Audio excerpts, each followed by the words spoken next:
What happens when an 18-year-old billionaire heir laughs at the law, not online, not behind closed doors, but inside the courtroom of Judge Frank Caprio? On this quiet Friday morning in Providence, the courtroom doors opened, and Brandon Ashford walked in like the world belonged to him. His $5,000 custom suit caught the light. A diamond-studded watch rested on his wrist, worth more than most families' yearly income. Gold chains moved with every careless gesture, as if this courtroom were not a place of accountability, but a private lounge built for his amusement. Brandon Ashford was not nervous. He was not cautious. He was bored. The heir to Ashford Industries, a pharmaceutical empire woven deeply into Rhode Island's economy, had grown up learning a simple lesson. Rules were flexible, consequences negotiable, and money always spoke louder than law. Until today, that lesson had never failed him. Just days earlier, Brandon tore through residential neighborhoods at 95 miles per hour in a school zone. Children were walking to weekend sports practice. Parents were nearby. Lives were inches away from catastrophe. When police attempted to stop him, he didn't slow down. He accelerated. He laughed. He live-streamed the chase like entertainment. And when he finally stopped outside his family's private country club, he expected the same ending he always got. A quiet phone call. A discreet donation, a problem erased. But Brandon didn't know one thing. He wasn't facing a negotiator. He wasn't facing a politician. He wasn't facing someone impressed by power. He was facing Judge Frank Caprio, a man who has spent decades reminding the powerful of a truth they hate to hear. Justice does not bend to wealth, and it does not care about your last name. As this hearing unfolds, Brandon Ashford will reveal exactly how deeply he believes himself untouchable. He will mock public safety. He will dismiss law enforcement, and then, at the worst possible moment, he will laugh directly at Judge Caprio. That laugh will cost him everything. So ask yourself this. When privilege finally goes too far, who pays the price? It started in a place where nothing dramatic was supposed to happen. A quiet Providence neighborhood, tree-lined streets, a school zone marked clearly in bright yellow paint. On Saturday mornings, this was a place of routine parents unloading sports bags, kids tugging at shin guards, coaches checking their watches. Life moving slowly, carefully, the way it always had, until it didn't. Just after mid-morning, the sound cut through the calm. Not the hum of traffic, not laughter, but a violent rising scream of an engine being pushed far beyond reason. A custom Ferrari Scarlet, low to the ground, built for tracks, not neighborhoods, ripped through the street at 95 miles per hour. This wasn't a highway. This wasn't an empty road. This was a 25-mile-per-hour school zone. Children were present. Parents froze. Heads snapped up. A soccer ball rolled forgotten across the pavement. For a split-second time slowed in that way, it does right before something irreversible happens. A child steps forward. A car doesn't stop. A life changes forever. But somehow, by luck alone, no one was struck. Officer Miguel Rodriguez was less than 2 blocks away when the call came in. His training took over instantly. Excessive speed, school zone, children present. These weren't minor infractions. These were red flags that demanded immediate action. He saw the Ferrari before he heard it again. The radar confirmed what his instincts already knew. 95 miles per hour, nearly 4 times the legal limit, in a place designed to protect the most vulnerable people in the community. Officer Rodriguez activated his lights. Most drivers slow down when they see red and blue behind them. Some panic. Some pull over quickly. Some hesitate. What Brandon Ashford did was different. He accelerated. The Ferrari surged forward like it had been waiting for the challenge. The pursuit wasn't long, but it was dangerous. Residential streets, blind corners, driveways opening without warning. And through it all, Brandon did something that would later define the case against him. He turned his phone toward himself and started live streaming, not to call for help, not to explain a misunderstanding, but to entertain. He laughed. He smirked. He treated the pursuit like a game, narrating it for an online audience as if this were content instead of real lives at risk. At no point did he appear concerned. At no point did he acknowledge the danger he was creating. When he finally stopped, it wasn't because he felt compelled to obey the law. It was because he had reached a place where he felt untouchable. The entrance to his family's country club. Marble columns, security gates, a space built to keep the public out and privilege safely inside. Brandon stepped out of the Ferrari, slowly, deliberately, phone still raised, broadcasting every moment. He leaned against the car, relaxed, confident, as if the officer approaching him were an inconvenience rather than an authority. Officer Rodriguez remained professional, calm, direct. He asked for license and registration. He explained the danger. He explained the speed. He explained the law. Brandon listened, but only long enough to interrupt. He introduced himself by last name first. Ashford, as in Ashford Industries, as in the pharmaceutical giant, as in the family that donated buildings, funded campaigns, and carried influence into rooms most people never entered. What followed wasn't a denial. It wasn't an apology. It was a lesson, at least that's how Brandon saw it. He spoke about hierarchy, about money, about consequences, specifically who should face them and who shouldn't. He mocked the officer's career, his salary, his place in the world. And when Officer Rodriguez refused to bend, Brandon escalated. He threatened, not with violence but with power. Lawyers, investigations, careers destroyed quietly and efficiently. The kind of threats that don't leave bruises but leave scars just the same. And then, still filming, Brandon drove away laughing. By the time the engine noise faded, one thing was already clear. This wasn't just reckless driving. This was a worldview, a belief that money erased limits, that influence replaced law, that other people's lives were collateral. And now that belief was about to be tested not on the street, but in Judge Frank Caprio's courtroom. By the time Brandon Ashford entered Judge Frank Caprio's courtroom, he had already decided how the story would end. He didn't walk to the defendant's table with caution or humility. He strolled, slowly, casually, like someone arriving late to a private event he felt obligated to attend. His phone remained in his hand, thumb-scrolling, eyes barely lifting, as if the room itself were beneath his attention. Judge Caprio looked up from the case file with the same calm he had shown thousands of defendants before him. "Good morning, Mr. Ashford." Brandon didn't respond right away. He flicked his wrist in a lazy wave, still staring at his screen. "Yeah. Hey," he said. "Can we speed this up? I've got a helicopter waiting." The gallery reacted immediately. Chairs shifted. A quiet gasp rippled through the benches. This wasn't confidence. It was contempt. Judge Caprio remained composed. "Mr. Ashford, please put your phone away and show proper respect for these proceedings." Brandon finally looked up, irritation crossing his face, as if the judge had interrupted something important. "Respect," he said, half smiling.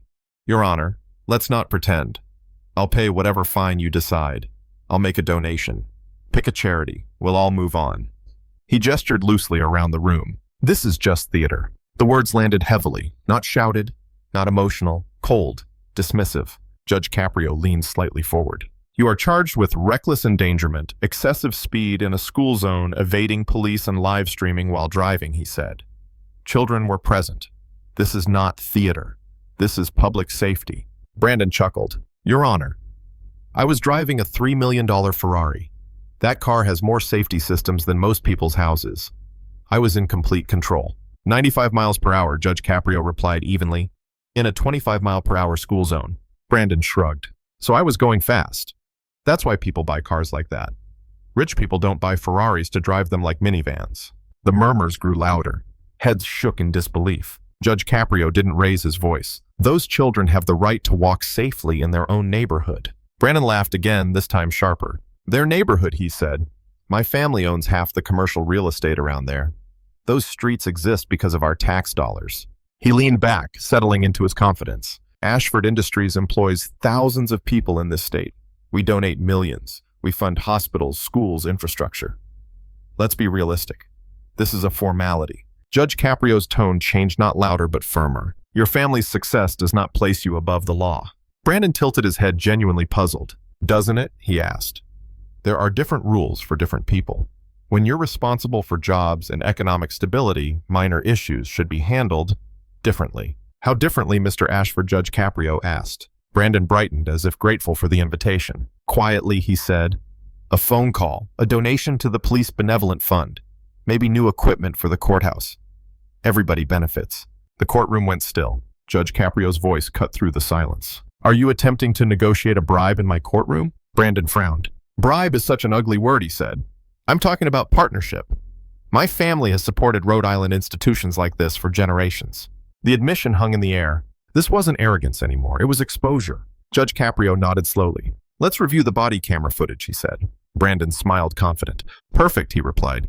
You'll see I handled everything professionally. The monitors flickered on. And with that, the story Brandon thought he controlled began to unravel frame by frame, word by word, revealing not just what he did, but who he believed he was.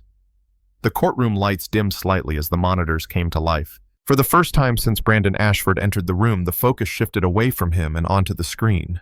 The evidence didn't speak with emotion. It didn't exaggerate. It simply showed the truth exactly as it happened. The footage opened on a quiet residential street. Children in bright jerseys walked toward a playing field, duffel bags slung over their shoulders. A parent stood at the curb watching. The scene was ordinary, peaceful, safe. Then the sound hit. A high-pitched roar ripped through the speakers as the scarlet Ferrari exploded into the frame. The speed was unmistakable. The camera struggled to keep up.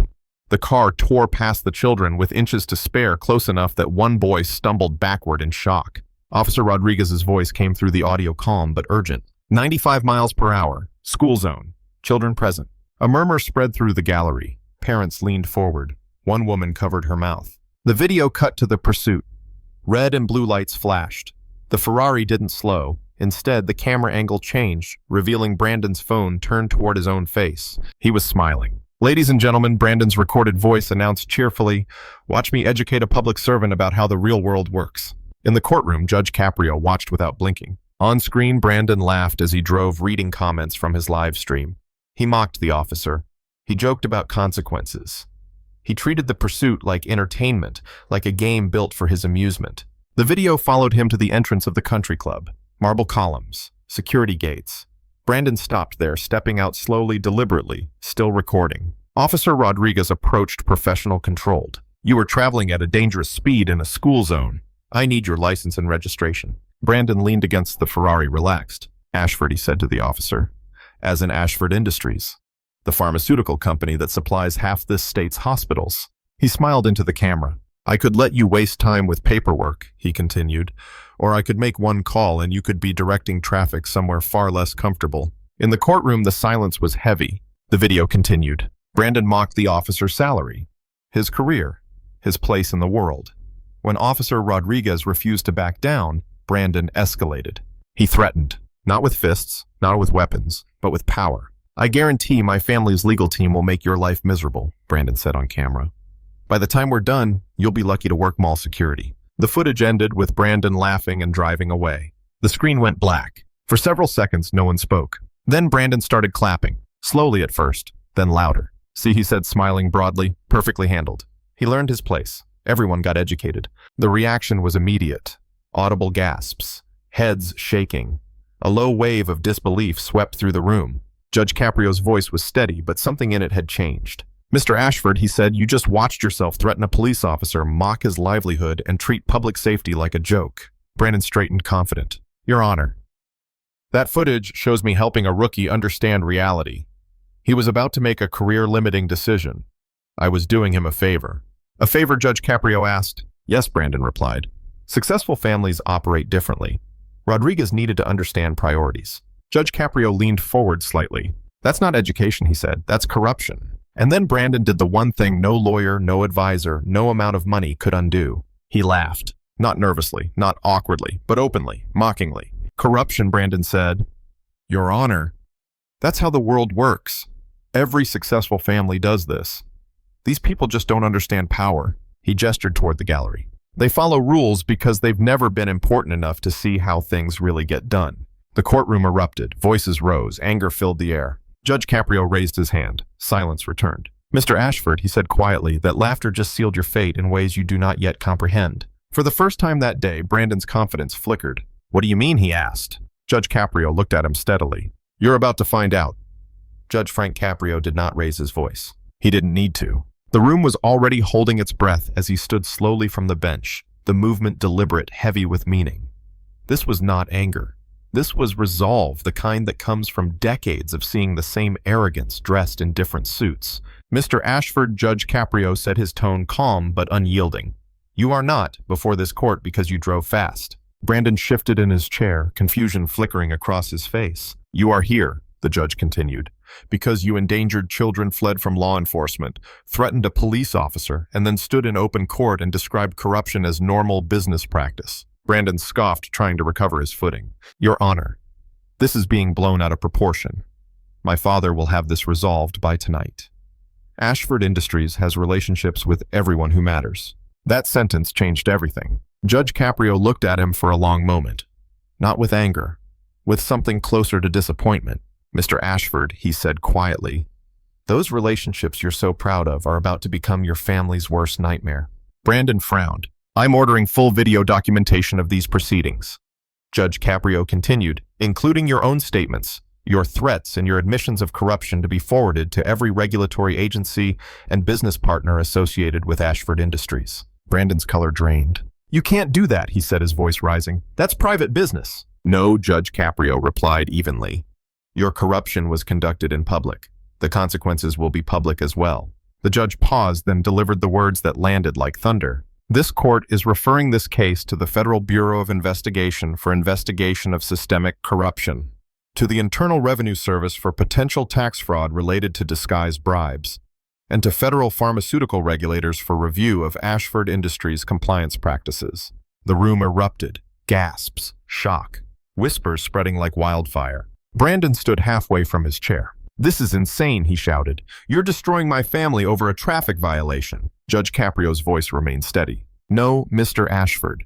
You destroyed your family the moment you decided laws don't apply to people with money. I'm simply ensuring accountability follows.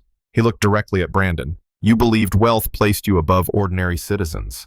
Today you learned something different. Judge Caprio returns to the bench. This court finds you guilty on all charges. Reckless endangerment, excessive speed in a school zone, evading police, and obstruction through intimidation. Brandon's hands trembled. You will surrender your driver's license immediately. You will serve the maximum penalty allowable under state law. And you will face every investigation your own words have invited. Judge Caprio leaned forward one final time. Justice does not negotiate with money, Mr. Ashford. And in this courtroom, your last name has no value. The gavel came down, and in that sound, an empire began to fall. When the courtroom finally emptied, Brandon Ashford remained seated. The gold chains were still there.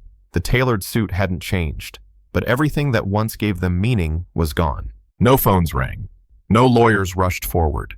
No quiet deals were made in the hallway. For the first time in his life, Brandon sat inside a silence that money could not interrupt. The kind of silence that forces a person to hear their own thoughts and the damage they've done. Outside the courthouse, the world had already begun to move. Regulatory agencies took notes. Investigators opened files. Business partners watched the footage they never expected to see. Not rumors, not allegations. Just Brandon's own voice explaining corruption like a family tradition. Laughing at law enforcement. Laughing at the idea of accountability. Judge Frank Caprio didn't need to say anything else.